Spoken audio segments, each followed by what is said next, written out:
मित्रों नमस्कार। मैं नासुनांजलि कथा कहानी और उपन्यास के इस अंक के साथ पुनः उपस्थित हूँ। मित्रों, इस समय मैं वाचन कर रहा हूँ उपन्यास राग दरबारी का, जिसे लिखा है श्रीलाल शुक्ल ने।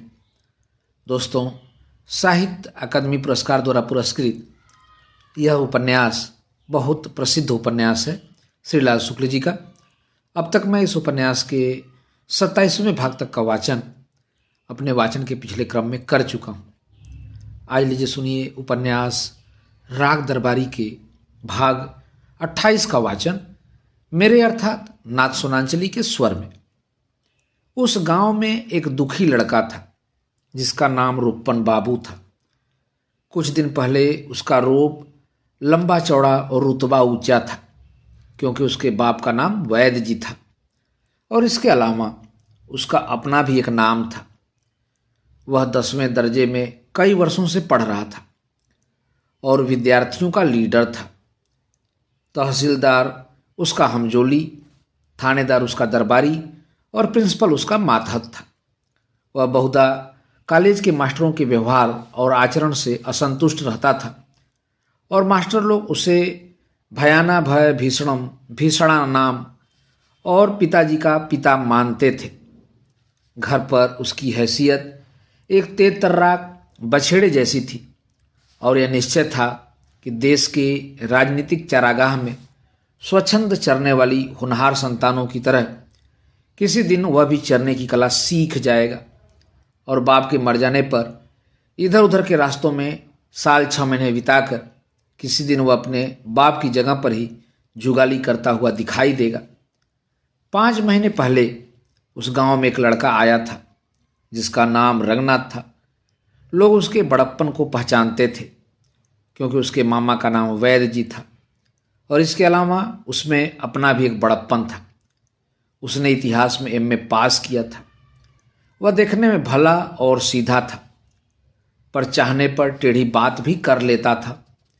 लगभग प्रत्येक पढ़े लिखे भारतीय की तरह वह अपने से असंबद्ध प्रत्येक घटना को घटना की तरह देखता और उसे भूल जाता और बाद में उसके बारे में परेशान न होता था।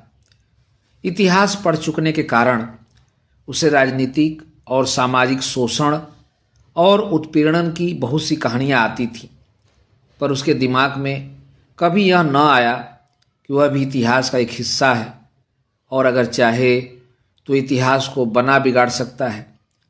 वह देश के 95% बुद्धिजीवियों में था जिनकी बुद्धि उनको आत्मतोष देती है, उन्हें बहस करने की तमीज़ सिखाती है, दूसरों को क्या करना चाहिए और क्या न करना चाहिए इस पर उनसे भाषण कराती है और न करने के मामले में कुछ उनकी भी जिम्मेदारी है। इस बेहुदा विचार को उनसे कोसों दूर रखती है। पर जिस लड़के का नाम रूपन बाबू था, अब वह दुखी होने लगा था, क्योंकि कुछ दिनों के राजनीतिक पसंद और नापसंदगी में उसने अपनी व्यक्तिगत पसंद घुसेड़नी शुरू कर दी थी और इसमें जो खराबियां उसे पहले नहीं दिखती थी वे अब एक फुटबॉल की तरह उसकी पलकों से लटकी हुई नज़र आने लगी थी। पहले वह कॉलेज के प्रिंसिपल को अपने पिता का गुलाम समझता था। अब उसे जान पड़ता था कि वह निहायत मूर्ख और जिद्दी है और मास्टरों के प्रति अपने विद्वेष को पूरा करने के लिए वह उसके पिता को गुटबंदी में खींच रहा है। कुछ मास्टर पहले उसे मूर्ख और बौड़म जान पड़ते थे, पर इधर कुछ दिनों से उसे लग रहा था कि बौड़म होते हुए भी वे बदमाश नहीं हैं और उनकी रक्षा होनी चाहिए। बद्री पहलवान कुछ दिन पहले उसे ताकत की आखिरी मंजिल जैसे दिखते थे और उसे उनकी ताकत का अहंकार था, पर अब उसकी निगाह आसपास के जिलों के गुंडों पर पड़ने लगी थी जो कभी कभी शिवपालगंज में आते थे और बद्री से बातचीत करके चले जाते थे। यानी उस लड़के के मन में वह बेचैनी पैदा हो गई थी जिसकी वजह से आदमी विभीषण, ट्राटस्की या सुभाष चंद्र बोस बनकर कुछ कर दिखाना चाहता है और अंत में फांसी के तख्ते पर, जेल में या जयप्रकाश नारायण और अच्युत पटवर्धन के सन्यास में जाकर दम लेता है। दूसरा लड़का भी कुछ अनमना सा हो रहा था। क्योंकि इन 5 महीनों में उसने देख लिया था कि जो खेल मजाक में शुरू हुआ उसमें लोगों के हाथ पांव टूटने लगे हैं, और हंसकर जो धूल दूसरों की आंखों में झोंकी गई उससे उनकी आंखें फूट गई हैं। जब शनिचर के प्रधान बनने की बात उठी थी या जब छोटे पहलवान जोगनाथ के खिलाफ गवाही देने गए थे तो सब कुछ मजाक जैसा दिखता था, और जब उसने देखा कि शनिचर सचमुच ही गांव सभा का प्रधान है और छोटे जोगनाथ को जेल से छुड़ाकर हंसते हुए वापस आ रहे हैं तो उसे झटका सा लगा था। शनिचर की विजय के दिन उसने बहुत कुछ सोच डाला, और इस दौरान उसे प्रदेश की राजधानियों में न जाने कितने वैद्य जी और मंत्रियों और मुख्यमंत्रियों की कतार में न जाने कितने शनिचर घुसे हुए दिख पड़े। जिसका नाम रूपन बाबू था, उसके मन में बेचैनी पैदा होने के दिन एक और घटना हुई थी, पर उस घटना का इस बेचैनी से कोई संबंध न था। उस लड़के को बहुत दिन से एक लड़की की ज़रूरत थी, और इस बात को पहचान कर उसने भूल से यह मान लिया था उसे सिर्फ बेला की ज़रूरत है।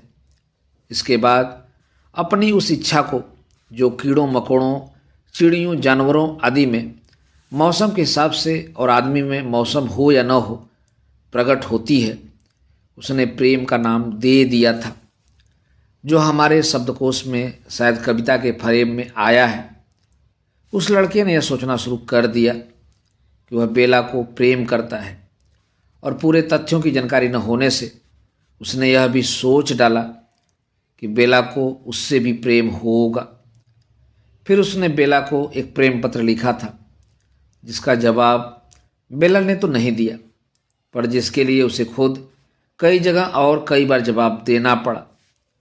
उसने जवाब देते वक्त अपनी ऐठ तो कायम रखी, पर भीतर ही भीतर वह झेपता रहा।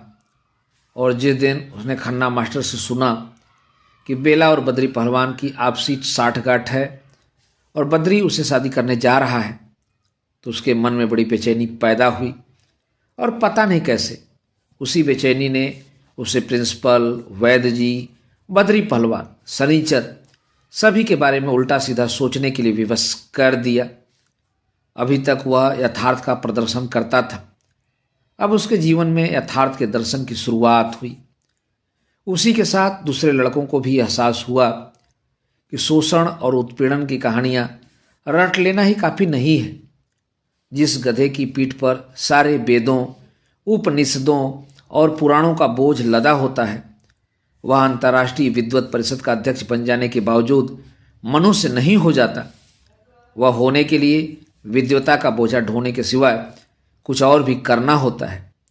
खन्ना मास्टर ने बद्री पहलवान के प्रेमकांड की बात करने के पहले रूपन बाबू को एक और भी बात बताई थी। यह सम्मेलन होली के 3 दिन बाद चांद निकल आने पर सड़क के किनारे एक पुलिया के ऊपर हुआ। वही पुलिया जिस पर बैठकर कुछ दिन पहले रंगनाथ ने रूपन बाबू को अपने छत पर अकेले सोने के अनुभव बताए थे। खन्ना मास्टर के साथ मालवी भी थे। दोनों पहले से ही पुलिया पर बैठे हुए थे। रूपन बाबू होली के उत्सव में निरंतर भंग पीते रहने के कारण थके हुए अपनी थकान दूर करने के मतलब से इस समय नए सिरे से भंग पीकर रंगनाथ के साथ टहलने निकले थे। पुलिया पर 2 आदमियों को बैठा देखकर उन्होंने स्वाभाविक तरीके से कहा, कौन है बे? कौन? रूपन बाबू? नमस्कार रंगनाथ जी, मैं खन्ना हूँ। दूसरा कौन है? मालवी हैं। नमस्कार रूपन बाबू, आइए बैठिए। अपने मास्टर को अभिवादन का एक चलताऊ जवाब देकर रूपन बाबू पुलिया पर बैठ गए। रंगनाथ मास्टरों के दूसरी ओर जाकर बैठ गया। बिग 4 की बैठक शुरू हुई। रात के लगभग 9 बजे थे, पर कहीं खामोशी न थी।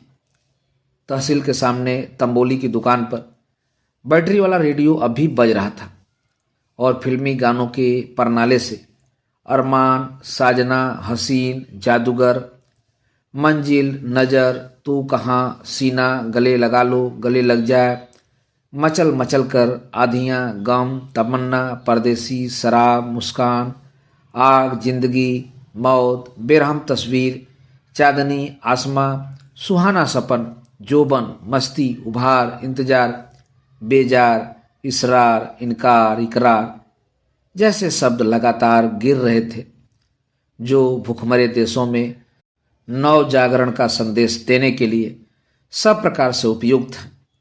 इस प्रणाली के गिरने की आवाज़ दूर दूर तक फैल रही थी और इस पुलिया तक भी हवा का झोंका आ जाने पर पहुंच जाती थी। आसपास सियार बोल रहे थे और इससे प्रमाणित होता था कि उनमें सामूहिक रूप से रहने की शक्ति काफ़ी मात्रा में मौजूद है और गांव के आसपास सारा जंगल कट जाने के बावजूद अपने देश में उखड़े हुए यहूदियों की तरह वे कहीं बसने के लिए आंदोलन जैसा छिड़ने वाले हैं। पर इन आवाज़ों को दबा देने वाली सबसे जोरदार आवाज़ उन ट्रकों की थी जो हार्न बजाते हुए 70 मील प्रति घंटे की रफ्तार से शहर की ओर भागे जा रहे थे। रात हो चुकी है और शहर के किसी सस्ते बार में रम की बोतलें लुढ़क रही होंगी। किसी ढाबे में गोश्त और गर्म तंदूरी रोटियां तैयार हो रही होंगी और किसी जगह कोई छोकरी बीड़ी के कस लगाती हुई मेरा इंतजार कर रही होगी। ये कल्पनाएं सैकड़ों मील से आने वाले ट्रक ड्राइवर को उत्कंठित कर देने के लिए और पाँव को एक्सीलेटर पर पूरी ताकत से चढ़ा देने के लिए काफ़ी थी। नतीजा यह था कि सड़क पर हर 5 मिनट के बाद कोई ट्रक घरघराता हुआ निकल जाता था और उसके निकलने के वक्त पुलिया पर बैठे हुए चारों महापुरुष अपने सांस रोक लेते थे। फिर उनके निकल जाने पर हम लोग बच गए इस इत्मीनान के साथ अपनी अधूरी बात को पूरी करने लगते थे। इन बाधाओं के बावजूद बातचीत चल निकली। खन्ना मास्टर दुखी स्वरों में रूपन और रंगनाथ से सहायता की अपील करने लगे। उन्होंने अपनी जेब से एक पर्चा निकाला और रूपन बाबू से बोले, इसे पढ़िए, देखिए आपके प्रिंसिपल ने क्या लिखा है। रूपन बाबू ने कहा, मैं अंधेरे में नहीं पढ़ सकता, आप पढ़ लेते हो तो सुनाएं। तब खन्ना मास्टर ने जवानी उस पर्चे का सारांश सुनाया। उसका संबंध मालवी के चाल चलन से था। अगर उसकी इबारत पर विश्वास किया जाता तो मानना पड़ता कि मालवी को विद्यार्थियों से प्रेम है और कुछ विद्यार्थियों से उनका प्रेम बिल्कुल शारीरिक स्तर का है। पर्चे में ऐसी कई घटनाएं लिखी थीं जिनमें मालवी किसी लड़के को अपने साथ शहर ले गए थे और उसे सिनेमा दिखाकर, उसके साथ रात बिताकर और उसे आगामी परीक्षा में आने वाले हिसाब का पर्चा बताकर शिवपालगंज वापस लौट आए थे। पर्चा किसी साहित्यिक उद्देश्य से नहीं बल्कि जनता को सही वाकयात बताने के मतलब से लिखा गया था। इसलिए उसकी वर्णन शैली स्पष्ट, सीधी और कहीं कहीं फूहड़ थी। पर्चे में प्रिंसिपल और मैनेजर से अपील की गई थी कि कॉलेज से ऐसे मास्टरों को कान पकड़कर निकाल दिया जाना चाहिए। खन्ना मास्टर ने पर्चे का सारांश सुनाकर रूपन बाबू से कहा, इसके बाद भी आप चाहते हैं कि हम चुप रहें, प्रिंसिपल के खिलाफ कुछ न कहें। रूपन बाबू ने भंग की झोंक में पूछा, तो इरादा क्या है? हमारे पास पूरा सबूत मौजूद है। यह पर्चा प्रिंसिपल ने छपवाया है। हम उस पर मानहानि का दावा दायर करेंगे। रंगनाथ ने कहा, बड़े शर्म की बात है। रूपन बाबू लापरवाही से बोले, देखिए सच यह है कि एक ज़माने में मालवी जी के खिलाफ ऐसी बातें उड़ी तो थीं। एक लड़के ने मुझसे खुद बताया था कि मालवी जी उसे सिनेमा दिखाने को कह रहे थे। उनकी बात एक विचित्र सी आवाज़ ने काटी। मालवी जी बड़े ज़ोर से नाक साफ करने लगे थे। तब लोगों को मालूम हुआ कि वे काफ़ी देर से चुपचाप बैठे हैं। खन्ना मास्टर ने तैस में आकर कहा, यही कैरेक्टर असैसिनेशन है। एक भले आदमी को इस तरह बदनाम किया जा रहा है।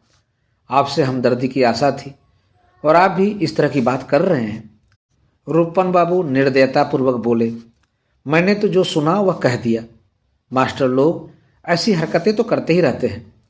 यह शिकायत सही भी हो तो वैसे नई नहीं है, पर मैं इस तरह की पर्चेबाजी का विरोध करता हूँ। आप इत्मीनान रखें, मैं इसका खुलेआम विरोध करूँगा। खन्ना कुछ और गर्म हो उठे, बोले, रूपन बाबू आप वही बात दोहराते जा रहे हैं। मैं इसका विरोध करता हूँ। मालवीय के खिलाफ यह झूठा प्रोपेगंडा है, यह कैरेक्टर असेसिनेशन है। कोई किसी के लिए कुछ भी कह सकता है, यह भी कोई बात हुई? वे बोलते रहे। देखिए, कहने को तो लोग बद्री पहलवान के लिए भी कहने लगे हैं, न जाने क्या अंट संट बक रहे हैं, पर मैंने उस पर विश्वास नहीं किया। रंगनाथ ने ही पहले पूछा, बद्री दादा के बारे में लोग क्या बक रहे हैं? तब इधर उधर की भूमिका बांधकर खन्ना मास्टर ने उन्हें बद्री का प्रेम कांड सुनाया, जिसे उन्होंने एक विद्यार्थी से सुना था और जिसे उस विद्यार्थी ने अखाड़े के एक पहलवान से सुना था, और उस पहलवान ने पता नहीं किससे सुना था। खन्ना मास्टर ने रूपन और रंगनाथ को जो रिपोर्ट दी, उसमें और बातों के साथ यह भी जुड़ा था कि गया दिन लड़की का ब्याह किए बिना ही 7-8 महीने बाद नाना बनने वाले हैं और रूपन बाबू को उपहार के रूप में एक भतीजा मिलने वाला है। खबर इतनी जोरदार थी कि रूपन बाबू पुलिया से नीचे गिरते गिरते बचे, और रंगनाथ ने यह बात कहकर उड़ाने की कोशिश की कि यह भंग का असर है, पर यह स्पष्ट था कि रूपन बाबू लड़खड़ा गए थे। कुछ देर बाद जब वे प्रकृतिस्थस्थ हुए तो उन्हें बहुत सी ऐसी बातें दिखीं जिन पर उनकी अब तक निगाह नहीं पड़ी थी। उन्हें याद पड़ा कि बद्री पहलवान इधर कई दिनों से छत पर कसरत करने के लिए काफ़ी देर रुका रहा करते थे और उस वक्त जीने का दरवाज़ा ऊपर से बंद कर लेते थे। उन्हें यह भी स्पष्ट हो गया कि उस दिन रात को कौन सी लड़की रंगनाथ की चारपाई पर आई थी। रूपन बाबू को अब सचमुच भंग की गर्मी का एहसास हुआ और वे बेचैन होकर इधर उधर देखने लगे। रंगनाथ और खन्ना मास्टर में प्रिंसिपल और उसके साथियों के विरुद्ध चलने वाले 107 के मुकदमे की चर्चा हो रही थी। खन्ना ने आत्मदया के महाकाव्य में एक नया अध्याय लिखना शुरू कर दिया था। रूपन बाबू थोड़ी देर चुप रहकर उन लोगों को गौर से देखते रहे। उन्होंने देखा कि खन्ना मास्टर पहले की अपेक्षा अब दुबले हो गए हैं और मालवीय जी जो इतनी देर से चुप बैठे थे वास्तव में चुप नहीं हैं बल्कि रो रहे हैं। रूपन बाबू को गुस्सा आया, पर किस पर यह स्पष्ट नहीं था। साथ ही उन्हें इन मास्टरों पर और स्वयं अपने ऊपर तरस भी आया। वे प्रिंसिपल को अनर्गल गालियां बकने लगे और जब रंगनाथ ने उन्हें समझाने की कोशिश की और मास्टरों को पहले की तरह बताना चाहा कि यह कुछ नहीं सिर्फ भंग का असर है, तो रूपन बाबू ने उसे घुड़क कर चुप कर दिया। शहर के कोने में ऊंची चारदीवारी से घिरा हुआ एक लंबा चौड़ा बंगला था, जिसकी बनावट से ही लगता था कि वह किसी तालुकेदार को किराए पर रहने के लिए उठा दिया था। बंगले के एक कोने वाले कमरे में जिला विद्यालय निरीक्षक का दफ्तर था। उसे छोड़कर बाकी बंगले में उनका निवास स्थान था। उनके रहने के पूरे हिस्से का किराया सरकार उसे दफ्तर समझकर देती थी। दफ्तर का पूरा किराया जिला विद्यालय निरीक्षक अपने मकान के नाम पर देते थे। इस तरह के मैत्रीपूर्ण समझौते को अंग्रेजी में ऑफिस कम रेजिडेंस कहा जाता है। हिंदी में उसे ऑफिस कम रेजिडेंस ज़्यादा कहते हैं। दफ्तर से यानी कोने वाले कमरे के दरवाजे से वैद्य जी, प्रिंसिपल साहब और रूपन बाबू बाहर निकले। बाहर से देखने वालों को यही लगता जैसे 3 चोर बंगले के अंदर कोई करिश्मा दिखाकर गुसल खाने के रास्ते बाहर भागे जा रहे हों। 10-5 कदम चलकर उनकी चाल भारी हो गई और वे लोग इधर उधर देखकर लान की लंबाई, चौड़ाई और वाटिका की शोभा का निरीक्षण करने लगे। पोर्टिको पर निगाह डालकर रूपन बाबू ने कहा, इंस्पेक्टर साहब की कार बिल्कुल खाचड़ा हो रही है। प्रिंसिपल ने उसे उछलती निगाहों से देखा, बोले, भत्ते पर कुछ रोक लगा दी गई है। ओह, तभी रूपन बाबू ने चारों ओर लान, बाग, इमारत देखकर कहा, जो भी हो ठाठ है, सभी कुछ फोकट। फाटक पर एक चपरासी दिखा। प्रिंसिपल साहब को देखकर उसने खास किस्म से मुंह बनाया। प्रिंसिपल ने दूसरे किस्म का मुंह बनाकर अपना सर गोल मोल घुमाया। चपरासी ने तीसरे किस्म का मुंह बनाया। तब प्रिंसिपल ने जेब से एक अठन्नी निकालकर उसे देते हुए कहा, अब भाई रोज रोज मांगोगे? चपरासी ने सभ्यतापूर्वक कहा, आप ही लोगों का दिया खाता हूं। रूपन बाबू बोले, इसमें क्या शक है? वैद्य जी उन्हें कड़ी निगाह से देखकर चुपचाप सड़क पर आ गए। रूपन बाबू की प्रसन्नता में कोई फर्क नहीं पड़ा। वे प्रिंसिपल से हल्के ढंग से कहते रहे, ऐसे मौक़ों पर 2 आने से ज़्यादा देना ठीक नहीं है। उतने में 2 पान आ जाते हैं, फोकट में इतना बहुत है। यह शहर का वह भाग था जिसे अंग्रेज लोग सिविल लाइन कहकर अपने उत्तराधिकारियों और मानस पुत्रों के लिए छोड़ गए थे। सड़क पर आमद रफ्त बहुत कम थी। कभी कभी कोई चमचमाती हुई कार, चाहे सरकार के पैसे की हो चाहे उधार के पैसे की, चाहे फोकट जूम से निकल जाती थी और पैदल चलने वाला भाग्य और भगवान के सहारे अपने बच जाने पर प्रसन्न होता हुआ एक किनारे दुबक जाता। कभी कभी कोई खचड़ा कार धीरे से भड़बड़ाती हुई निकल जाती। जो असली प्राइवेट कार होती, काफ़ी भत्ता न खाने से वह दुबली पतली अनामिया की बीमार जैसी जान पड़ती। शाम के 4 बज रहे थे। चौथे दर्जे के सरकारी अफसर ऊंचे अफसरों के बच्चों को अपनी साइकिलों पर लाते हुए किर्र किर्र करते सड़क पर चले जा रहे थे। बच्चे अंग्रेजी स्कूलों से लौटकर वापस आ रहे थे। सबको अपने घर पहुंचकर कोई न कोई महान संदेश पहुंचाना था। अगर तुम्हारा मम्मी तुमको दूसरा ड्राइंग कॉपी नहीं खरीदेगा तो तुमको कल पनिश मिलेगा। इस वक्तव्य पर 2 बच्चे बहस करते चले जा रहे थे। एक साइकिल के डंडे पर था, दूसरा कैरियर पर। उनके बीच में साइकिल की गद्दी पर एक वावर्दी चपरासी था। वैद्य जी इतनी देर बाद बोले, और जब बोले तो उनकी आवाज़ भरी भरी थी। इन बालकों की शिक्षा देखी और एक हमारे ग्रामीण स्कूलों के बालक, कितना अंतर है। प्रिंसिपल साहब के दोनों हाथ पतलून की जेब में चले गए। छोटे मुंह से कोई बड़ी बात कहने की तैयारी हो गई। बोले, सोचता हूँ कि न हो तो अगली जुलाई से अपने कॉलेज में भी लड़कों के लिए यूनिफॉर्म का चलन चला दिया जाए। बड़ा उत्तम विचार है, वैद्य जी ने कहा।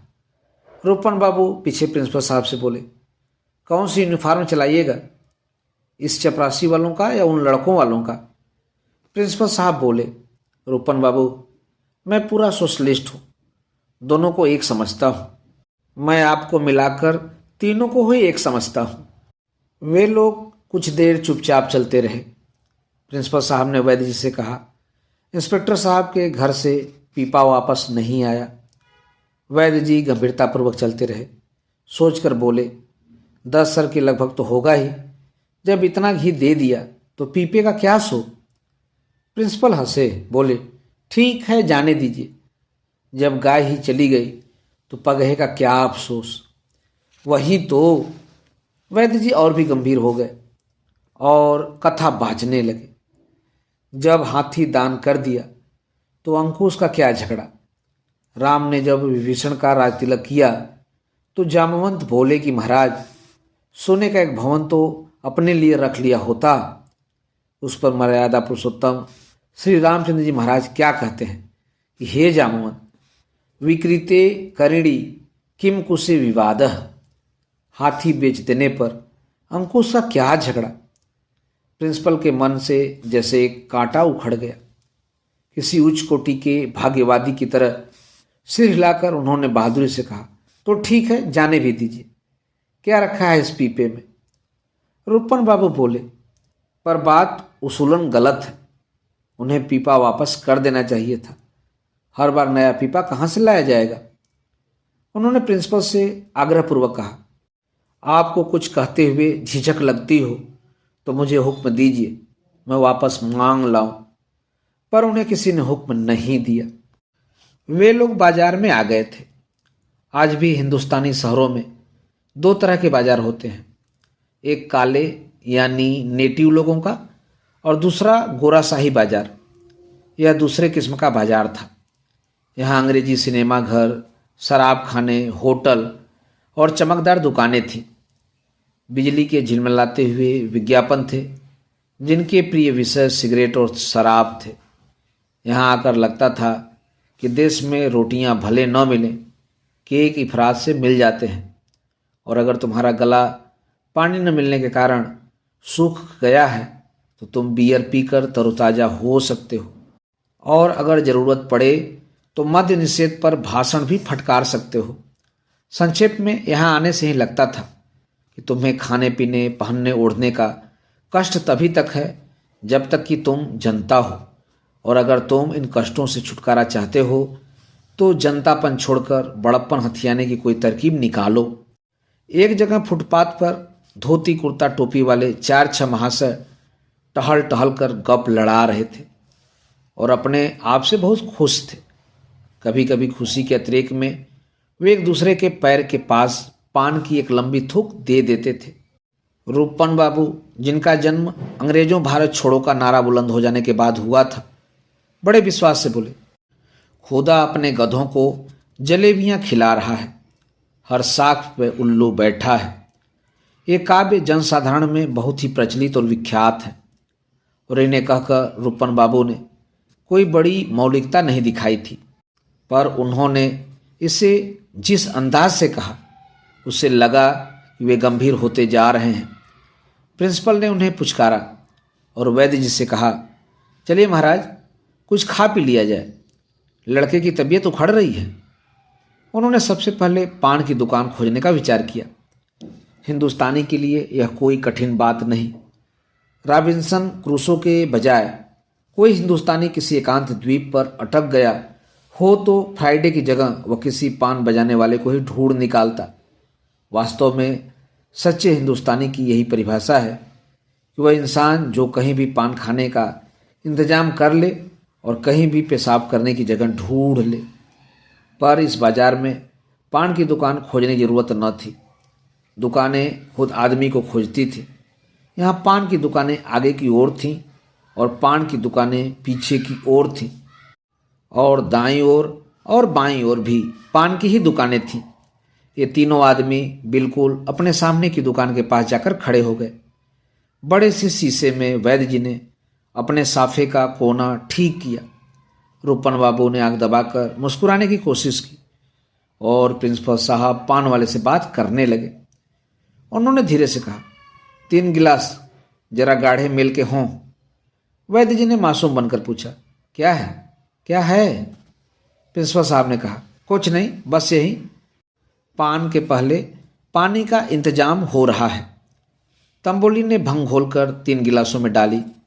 प्रिंसिपल साहब बोले, जरा काली मिर्च और बादाम बोलता हुआ होना चाहिए।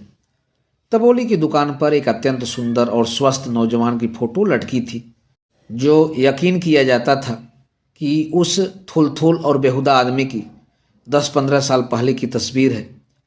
रूपन बाबू ने प्रिंसिपल साहब की कोहनी छूकर कहा, यहाँ खंडहर भी नहीं है जो बताते कि इमारत बुलंद थी। प्रिंसिपल साहब ने कहा, ओह, किसी दूसरे की तस्वीर होगी। तंबोली ने इस अपमान पर कोई प्रतिक्रिया नहीं दिखाई, सिवाय इसके कि भंग बनाने के काम में तेजी आ गई और पूरा काम वह पहलवानी ढंग से करने लगा।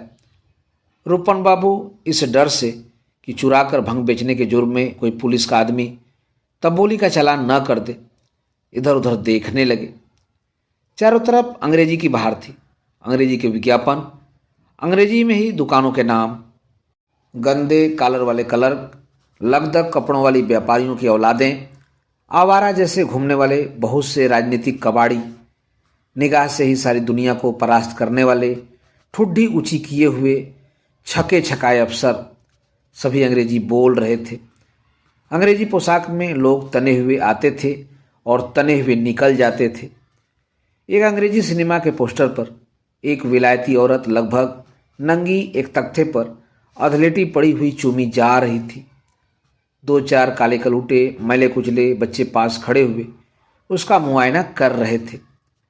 पास की किसी ग्रामोफोन वाली दुकान पर पॉप म्यूजिक का एक रिकॉर्ड बज रहा था और कुछ छोकरे यह भूलकर कि जो गेहूं उन्होंने खाया है वह अपनी गरीबी का कोड दिखाकर बाहर से मंगाया गया है, हाथ पांव उल जलूल ढंग से चला चलाकर मस्त हुए जा रहे थे।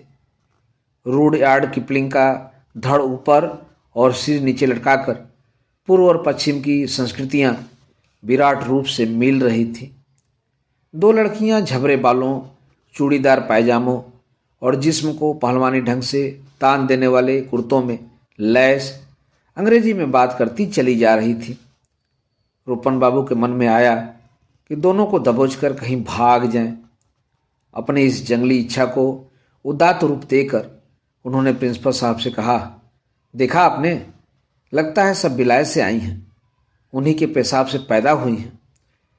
प्रिंसिपल साहब इस नृत्य शास्त्रीय बहस में नहीं घुसे, सिर्फ वैद्य जी को सुनाने की गरज से बोले, इस खन्ना मास्टर की सोहबत का असर तुम्हारे ऊपर चढ़कर बोल रहा है रूपन बाबू, तुम भी अश्लील बोली बोलने लगे हो। रूपन बाबू ने भंग का गिलास दुकान पर ठनाक के साथ रख दिया, बोले, पेशाब अश्लील चीज़ है? बात पेशाब की नहीं, खन्ना मास्टर की सोहबत की है। रूपन बाबू अपने पिता की ओर मुखातिब हुए, बोले, आप जरा इन प्रिंसिपल साहब को टोक दीजिए, ये खन्ना मास्टर की बात यहाँ न उठाएं, नहीं तो मैं अगर साफ साफ कहना शुरू कर दूंगा तो इनको भागे राह न मिलेगी। वैद्य जी शांति और क्षमा के देवदूत की तरह अपने पंख फड़फड़ाकर अर्थात मूछों पर गिलास से निकलकर आए हुए द्रव्य को दोनों ओर से पोंछकर बोले, मुझे बीच में न डालो रूपन, प्रिंसिपल साहब को बड़ा खेद है कि तुम अब खन्ना की ओर से बोलने लगे हो, स्वतः बात करके यह विषय निपटा लो। वे लोग रिक्शा स्टैंड की ओर जा रहे थे। यह सुनते ही रूपन बाबू अपनी जगह रुक गए। झोला फुटपाथ पर रखकर उन्होंने प्रिंसिपल साहब से कहा, तो आओ प्रिंसिपल साहब, पहले खन्ना के मामले को ही निपटा लिया जाए। प्रिंसिपल साहब ने दूसरी ओर मुंह फेर कर चलते चलते कहा, फिर कभी। रूपन बाबू तैस में आकर बोले, आज का काम कल पर छोड़ने वाले चिड़ीमार कहीं और रहते होंगे, इस बात का निपटारा अभी होगा, कभी पर छोड़ दिया तो फिर कभी नहीं होगा। वैद्य जी को एक पीपल के पेड़ के नीचे रखा हुआ शिवलिंग दिख गया था।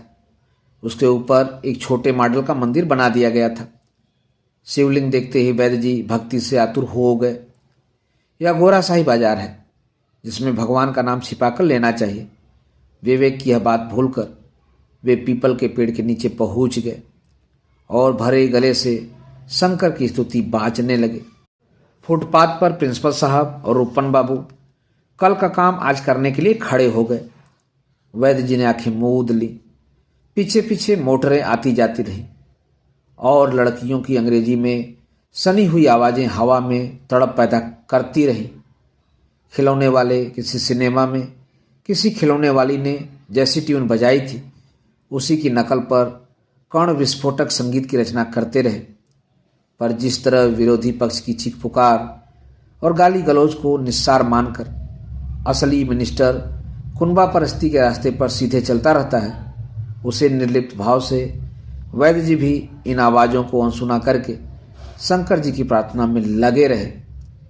हजारों स्त्रोतों की जड़ी बूटियों को कूट पीसकर उनकी प्रार्थना का जो कपड़ा छान चूर्ण निकला वह इस प्रकार था, हे शंकर, शत्रुओं को मारो, तुम रुद्र हो, मन्नुमय हो, अखिल सृष्टि में संहारक भाव से सन्निविष्ट हो।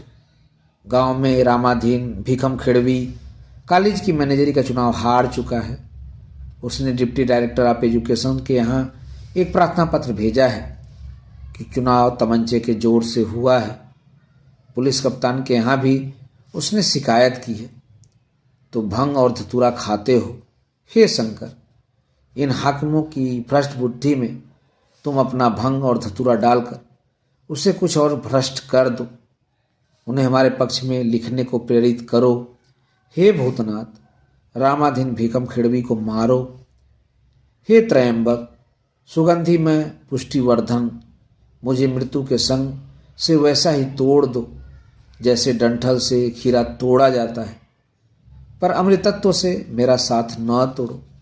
और हे शिव, शत्रु को तुम अमृतत्व के डंठल से तोड़कर मृत्यु के अंधकूप में ठेल दो। तुम सेवक की बाधा को अपनी बाधा मानते हो, तुम मुझ सेवक के सेवक शनिचर की बाधा दूर करो। प्रधान के चुनाव के विषय में उसके विरुद्ध शत्रु ने चुनाव याचिका प्रस्तुत की है, उसमें शनिचर को विजय दो।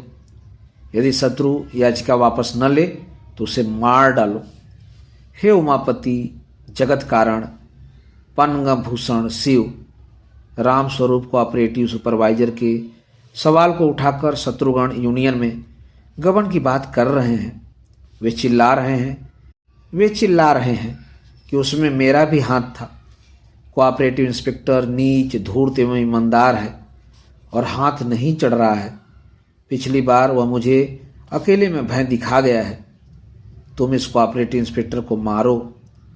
हे रुद्र, दिव्यलोक में तुम्हारा अस्त्र वर्षा है, अंतरिक्ष में तुम्हारा अस्त्र वायु है, भूलोक में तुम्हारा अस्त्र अन्न है। शत्रु को तुम चाहे बिजली गिराकर, चाहे आंधी चलाकर, चाहे कॉलरा या गैस्ट्रोइंट्राइटिस से, जिस किसी अस्त्र से तुम्हें सुविधा हो उसी से मारो। हे शिव, हे महेश, मैं तुम्हारा ध्यान करता हूँ। तुम परमानंदमय हो, अपने तेज से नभोकाश को व्याप्त किए हो, अतीन्द्रिय हो, सूक्ष्म हो, अनंत हो, आद्य हो, निसंग हो, निर्लिप्त हो। इसलिए हे शिव, शत्रुओं को मारो। वैद्य जी ने बड़ी दीनता से शंकर की वंदना की। इतने बड़े शहर में तरक्की और तरमाल पाने की इच्छा से पीड़ित सैकड़ों अफसर सवेरे 5 घंटे तक पूजा घर में बैठे बैठे जितनी दीनता एक साथ मिलकर भी नहीं निकाल पाते होंगे, उससे ज़्यादा दीनता अकेले वैद्य जी ने रास्ते में खड़े खड़े 5 मिनट के भीतर निकालकर शंकर जी के सामने पेश कर दी। परिफ्रात हो जाने के कारण उनका बाजार भाव गिर गया है। शायद इसीलिए दीनता की उत्तम क्वालिटी और मात्रा का शंकर जी पर कोई प्रत्यक्ष प्रभाव नहीं पड़ा। शिवलिंग जैसा था वैसा ही अटल रहा, उसमें एक चिंगारी तक नहीं निकली, एक माला तक नीचे नहीं खिसकी। वैद्य जी ने जब आंखें खोली तो देखा भौतिक जगत वैसा ही है जैसा उनकी आंखें मूंदने के पहले था। फर्क यही था कि 10 गज की दूरी पर रूपन बाबू चीख चीख कर प्रिंसिपल से बात कर रहे थे। तुम बड़े 30 मरखा हो, मुझे खन्ना का लौंडा बताते हो। मैं किसी साले के गुट में नहीं हूँ, मैं तो सिर्फ सच्चे का साथ देता हूँ। क्या समझे प्रिंसिपल साहब? प्रिंसिपल साहब बड़े की तरह हंसकर बोले, बहुत हो गया रूपन, अब चुप हो जाओ। अभी तो कुछ नहीं हुआ है प्रिंसिपल साहब, कह देता हूँ। जो तुमने 107 का मुकदमा चलवाया है उसमें कल ही सुलह हो जानी चाहिए। कल के बाद अगर इसकी पेशी पड़ी तो समझ लेना सभी स्टूडेंट इंकलाब जिंदाबाद पर उतर आएंगे। तुम्हारी पार्टी बंदी धरी की धरी रह जाएगी। रूपन, वैद्य जी ने नज़दीक आते हुए कड़ी आवाज में पुकारा, पर उन पर वैद्य जी की मौजूदगी का असर नहीं हुआ। वे बोले, पिताजी, मैं तब नहीं बोला था। खन्ना मास्टर का और प्रिंसिपल साहब का जब झगड़ा हुआ मैं वहीं मौजूद था, बल्कि मैंने ही बीच बचाव कराया था। यह 107 का मुकदमा बिल्कुल झूठा है, खन्ना मास्टर को फंसाने के लिए चल रहा है। स्टूडेंट समाज इसको बिल्कुल सपोर्ट नहीं करेगा। वैद्य जी ने ठंडी आवाज में कहा, कोई बात नहीं, कोई बात नहीं, घर चलकर इस पर विचार कर लेंगे। न जाने प्रिंसिपल साहब को क्या हो गया, वे एकदम से चीख कर बोले, विचार तो कर लीजिएगा महाराज, पर रूपन ने यहाँ बीच बाजार में मेरी बेइज्जती की है। खन्ना के पीछे इन्होंने मुझे क्या क्या नहीं कहा, अब क्या बताऊँ। मिसेस खन्ना ने इनका दिमाग बिगाड़ दिया है। पर्दे के पीछे क्या हो रहा है अब मैं क्या बताऊँ? वैद्य जी ने गंभीरता से कहा, बताने की कोई आवश्यकता नहीं है, मैं सब जानता हूँ। वे चलने को हुए पर रूपन बाबू ने उन्हें रोककर कहा, अब पिताजी, यह बात यहीं तय हो जानी चाहिए। बोलिए, आप क्या जानते हैं? बोलिए बोलिए, मिसेस खन्ना को इस बातचीत में आपने क्यों घसीटा है? वैद्य जी रुक गए। उन्होंने नाटकीय शैली में प्रिंसिपल की ओर देखा। उस निगाह ने प्रिंसिपल को जीत लिया। फिर उसी शैली में उन्होंने रूपन बाबू को देखा। कोई सिलिर विलिर टाइप का आदमी होता तो वह उस निगाह के आगे वहीं ढह जाता, पर रूपन बाबू इस मामले में अपने बाप के भी बाप थे। लपलपाते हुए बोले, बोलिए ना, रुक क्यों गए? वैद्य जी ने सांस भर कर कहा, मैं जानता हूँ रूपन, तुम अचानक अपने गुरु से क्यों द्रोह करने लगे हो और खन्ना मास्टर तुम्हारे क्यों साथी बन गए हैं। स्पष्ट बात तो यह है कि मुझे तुम्हारा वहाँ आना जाना उचित नहीं जान पड़ता। रूपन बाबू कुछ देर चुपचाप खड़े रहे, फिर उन्होंने गले में लगे हुए रुमाल को कसा, हाथ में झोला लटकाते हुए बोले, समझ गया, आप मेरे कैरेक्टर पर सुबह करते हैं। मैं सब समझ गया। वे उंगली उठाकर भविष्यवाणी करने वाले पोज में बोले, इन्हीं प्रिंसिपल साहब ने आपके कान भरे हैं, मैं जानता हूँ इसका नतीजा अच्छा न होगा। अचानक उन्होंने घूमकर कहा, और बद्री दादा, गांव भर में उनकी थोड़ी थोड़ी हो रही है। वे बेला को अपने घर बैठा ले रहे हैं। उनसे कुछ कहने की हिम्मत नहीं होती उनके कैरेक्टर पर। प्रिंसिपल ने समझ लिया कि यह बिजली गिरने वाली है। इसके पहले ये अपने बड़े लड़के की बदचलनी की शिकायत सुनकर वैद्य जी फुटपाथ पर बेहोश होकर गिरे। प्रिंसिपल ने रूपन बाबू को रोककर कहा, क्या बक रहे हो रूपन बाबू, होश में आओ। वैद्य जी से बोले, जाने दीजिए महाराज, रूपन बाबू अभी लड़के हैं, कहीं कुछ सुन लिया उसी को चिल्लाते हुए घूम रहे हैं। पर वैद्य जी को प्रिंसिपल की ओर से इस लीपापोती या सांत्वना की जरूरत न थी। रूपन बाबू के आवेश को वे शांति और गंभीरता के साथ झेल रहे थे। उनके चेहरे पर मूछ की 2-3 फड़कनों के सिवा कोई भी आकार विभ्रम नहीं दिखाई देता। रूपन बाबू जोश में बद्री की प्रेमकांड की भर्त्सना करने लगे। पहले वे उसके इतिहास में घुसे, बाद में उन्होंने मसले की तत्कालीन परिस्थिति से संबंधित कुछ तथ्य और आंकड़े प्रस्तुत किए। अंत में उन्होंने वैद्य जी की सब देखते हुए न देखने की कायर और पक्षपातपूर्ण नीति की निंदा की। उन्होंने यह प्रमाणित करना चाहा कि वैद्य जी उनके और बद्री के साथ दोहरे मानदंड लागू कर रहे हैं, जो प्रजातंत्र के मूलभूत सिद्धांतों के खिलाफ है। बात समाप्त करते करते उनका चेहरा तमतमा गया, होठ फेन से गीले हो गए और आंखें मिचमिचाने लगी। प्रिंसिपल साहब पहले ही सांत्वना के शब्दों को बेकार समझकर अपना माल खिसियाए हुए मेवा फरोश की तरह अपने झोले में समेट चुके थे। वैद्य जी पर किसी प्रकार की प्रतिक्रिया न देकर रूपन बाबू भी चुप हो गए और किसी तरकीब से कतराने की सोचने लगे। वैद्य जी ने पूरी बात शांत भाव से सुन ली थी। गोया व रूपन बाबू का आवेशपूर्ण प्रलाप न होकर गीता के समत्व योग का निचोड़ हो, जिसे उन्हें फुटपाथ पर बड़े प्रेम से पिलाया जा रहा हो। रूपन के चुप हो जाने पर उन्होंने प्रिंसिपल साहब से कहा, चलिए स्टेशन चला जाए, गाड़ी का समय हो रहा है। रूपन बाबू अपने पिता के शांतिपूर्ण रवैये के सामने लड़खड़ा गए थे। आज का चाहते हुए उन्होंने अनिश्चय के साथ कहा, मैं रुक रहा हूँ, रात की गाड़ी से आऊँगा। उनकी बात अनसुनी कर दी गई। तनाव कम करने के लिए प्रिंसिपल ने उसी विषय पर ठंडे ढंग से कुछ कहना चाहा। कहा, बद्री पहलवान के बारे में। वैद्य जी ने उन्हें हाथ के इशारे से चुप कर दिया। फिर सरल ढंग से बोले, कुछ कहने की आवश्यकता नहीं है, मैं निर्णय कर चुका हूँ। रूपन बाबू को उत्सुकता ने झिझोड़ दिया, पर वे बेरुखी दिखाने के लिए कुछ दूरी पर खड़े खड़े सड़क की आमदरफ्त देखते रहे। वैद्य जी ने इतनी ऊंची आवाज में कि जिनकी दिलचस्पी नहीं है वे भी सुन लें, कहा, मैं इतना पुरातनवादी नहीं हूँ। गांधी जी अंतरजातीय विवाहों के पक्ष में थे। बद्री और बेला का विवाह सब प्रकार से आदर्श माना जाएगा, पर पता नहीं कि गया दिन की क्या प्रतिक्रिया होगी, देखेंगे। कहकर उन्होंने रूपन बाबू की ओर देखा। रूपन बाबू को उनसे आंख मिलाने की हिम्मत नहीं हुई। वे बुदबुदा कर बोले, मैं जाता हूँ। प्रिंसिपल साहब भी इस प्रेमकांड का इतना सीधा अंत देखने को तैयार न थे। घबराहट में उनके मुंह से अवधि निकल पड़ी। बोले, और महाराज, हम तो पहले से ही समझे बैठी रही, आप जय सुधारवादी मनई। कहते कहते उन्होंने एक रिक्शे वाले को आवाज़ दी।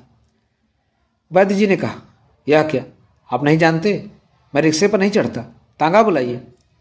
प्रिंसिपल ने भूल के लिए क्षमा मांगी। वैद्य जी ने कहा, रिक्शे का चलन इस देश के लिए कलंक है। आदमी होकर आदमी पर बैठना, बाप रे बाप, पाप है। कुछ देर में वे दोनों तांगे पर बैठकर स्टेशन की ओर चल दिए। रिक्शे के बहिष्कार मात्र से रिक्शा चालकों की कलंकपूर्ण समस्या अपने आप सुलझ गई। मित्रों, अभी आप सुन रहे थे उपन्यास राग दरबारी के भाग 28 का वाचन मेरे अर्थात नासुनांचली के स्वर में। मित्रों, उपन्यास राग दरबारी के आगे के भागों का वाचन आप मेरे वाचन के अगले क्रम में सुन सकते हैं, तो जुड़े रहिए कथा कहानी और उपन्यास के साथ। धन्यवाद, नमस्कार।